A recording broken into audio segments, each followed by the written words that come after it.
तो नमस्कार दोस्तों, स्वागत है आप सभी का पॉलिटी की एक और क्लास में। देखिए, ये जो पॉलिटी मैं आपको करा रहा हूँ ये स्पेशल यूपीएसआई के लिए है, लेकिन ऐसा नहीं है कि सिर्फ यूपीएसआई के लिए ही है। अगर आप आरपीएफ एसआई की तैयारी कर रहे हो तो यहाँ से उसमें भी प्रश्न पूछे ही जाएंगे। जो महत्वपूर्ण अनुच्छेद वगैरह हैं, है ना, महत्वपूर्ण संविधान संशोधन हुए हैं अब तक। ठीक है। देखिए, आज की इस क्लास में हमारी दो, एक तो प्रमुख आंदोलन रहेगा और हम एक योजना के बारे में जानेंगे। वैसे तो देखा जाए, ये दोनों ना, आज की जो क्लास में आपको जो पढ़ा रहा हूँ ये आपको आधुनिक भारत के इतिहास में देखने को मिलते हैं। लेकिन मुझे लगता है, और वैसे भी बहुत सारे टीचर वहीं कराते हैं, लेकिन मुझे लगता है कि इनका भारत के संवैधानिक विकास पर थोड़ा बहुत असर पड़ा था, है ना। तो क्यों ना आपको इनके बारे में यहीं पता चल जाए, वहाँ और अच्छे से कनेक्ट कर पाओगे आप। देखिए, बात करते हैं सर 1942 के भारत छोड़ो आंदोलन के बारे में। बेसिकली ये आंदोलन कब आया, किस स्थान पर लाया गया, ठीक है, इसका लक्ष्य क्या था, इसके तहत क्या प्रावधान किए गए, ये सब हमें पता होना चाहिए और इसी टाइप से प्रश्न पूछे जाते हैं, है ना। तो आइए शुरू करते हैं। देखिए, बात करते हैं इस भारत छोड़ो आंदोलन की। जी, कब आया था? 1942 में आया था, लेकिन एक्चुअल अगर आपसे डेट पूछी जाए तो इसकी एक्चुअल डेट थी आपकी 9 अगस्त 1942 को। 9 अगस्त 1942 को ये आंदोलन शुरू कर दिया गया था। अब आपसे ये पूछे कि किस स्थान से शुरू किया गया, तो आपका आंसर होगा ग्वालियर टैंक मैदान, जो कि मुंबई में था। मुंबई के ग्वालियर टैंक मैदान में ये शुरू किया गया था। अब बात करते हैं कि इसका लक्ष्य क्या था। इसका लक्ष्य था भारत से ब्रिटिश साम्राज्य को समाप्त करना, ये इसका लक्ष्य था। ठीक है। अब बात करते हैं, ये जो 1942 का भारत छोड़ो आंदोलन था ना, यह आंदोलन महात्मा गांधी द्वारा यह आंदोलन महात्मा गांधी द्वारा अखिल भारतीय कांग्रेस समिति के बम्बई अधिवेशन में शुरू किया गया था। कहाँ किया गया था? अखिल भारतीय कांग्रेस समिति के बम्बई अधिवेशन में। एक प्रश्न आपसे ये भी पूछा जा सकता है कि ये किस अधिवेशन में शुरू किया गया था, है ना। कौन सी समिति थी, कौन सी समिति के किस अधिवेशन में शुरू किया गया, किस स्थान पर शुरू किया गया, कब शुरू किया गया, इस टाइप से आपसे प्रश्न पूछे जा सकते हैं। अब देखो, इस भारत छोड़ो आंदोलन को ही एक नाम दिया गया था, अंग्रेजों भारत छोड़ो, अंग्रेजों भारत छोड़ो। ठीक है। इसको द्वारा पंडित जवाहरलाल नेहरू के द्वारा ये प्रस्तावित किया था इस नाम से। ओके, आई होप आपको क्लियर हो गया होगा। देखिए, मैं आपको फिर बता दूं, वैसे तो मैं हर वीडियो में यही कहता हूँ कि अगर आप पॉलिटी को एक शानदार वे में पढ़ना चाहती हो यूपीएसआई के लिए, तो आप यहाँ जुड़ जाइए। ठीक है। पूरे यूट्यूब पर आप किसी भी टीचर की वीडियो देख लेना, इस तरह से आपको कोई भी नहीं पढ़ाएगा और ना ही इतने पॉइंट आपको बताएगा जो कि इंपॉर्टेंट पॉइंट हैं यूपीएसआई को लेकर। ठीक है। यहाँ से डायरेक्टली आपके प्रश्न फंस जाएंगे, मैं दावा करता हूँ आपसे।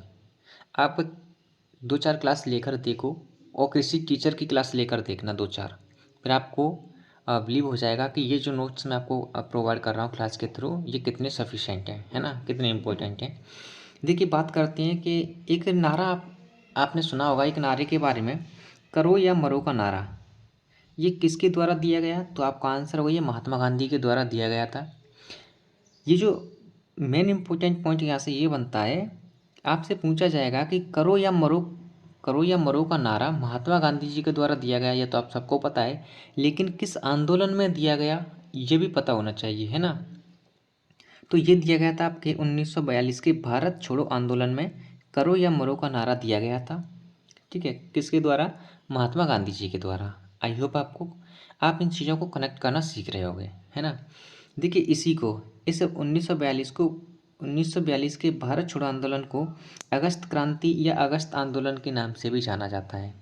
अगस्त क्रांति या अगस्त आंदोलन के नाम से भी जाना जाता है।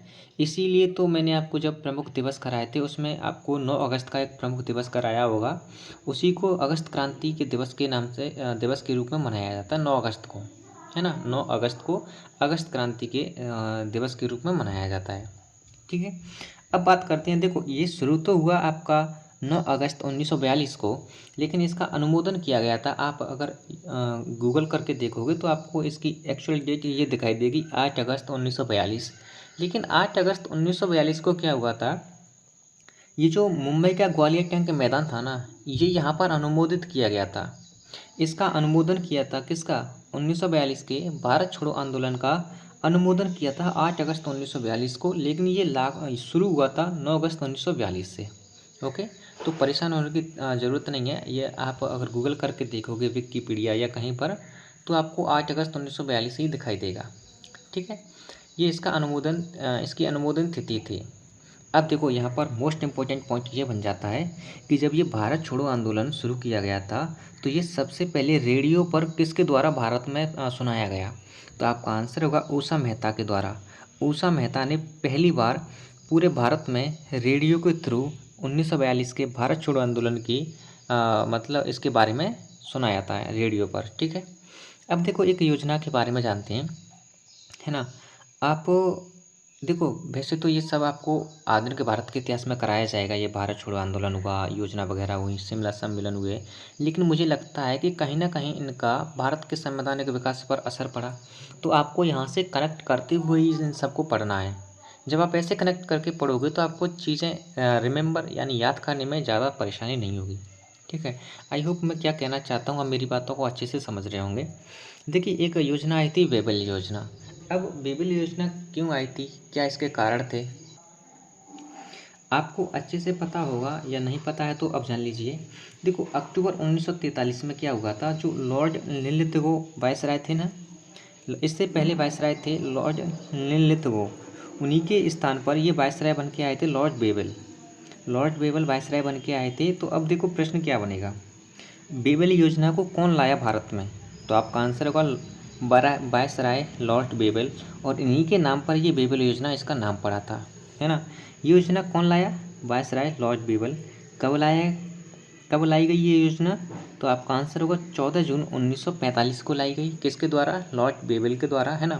देखो, मैंने यहाँ पर ये जो नोट्स मैं आपको प्रोवाइड कर रहा हूँ क्लास के थ्रू, इनका मैंने ऐसा स्ट्रक्चर तैयार किया है कि अगर आप इस क्लास को एक बार देखने के बाद ना, आपको दोबारा देखने की ज़रूरत नहीं पड़ेगी, ना मुझसे ना किसी अन्य टीचर से, क्योंकि मैंने इनका स्ट्रक्चर ऐसे सेट किया है कि आप खुद इन्हें लर्न कर सकती हो।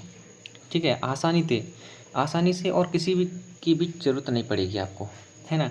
जैसे कि इस योजना को कौन लाया? तो आपका आंसर होगा वायसराय लॉर्ड बेबल। कब लाई ये योजना? मतलब कब आई ये योजना? तो 14 जून 1945 को आई।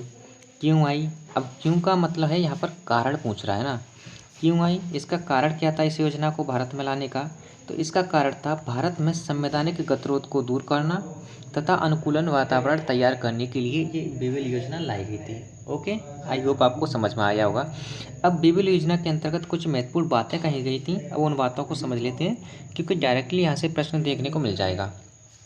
देखिए, ध्यान से समझने की कोशिश करना। इसमें एक तो महत्वपूर्ण बात ये कही गई थी कि केंद्र में नई कार्यकारिणी परिषद का गठन किया जाएगा। पहली बात, केंद्र में नई कार्यकारिणी, कहाँ पर? केंद्र में नई कार्यकारिणी परिषद का गठन किया जाएगा।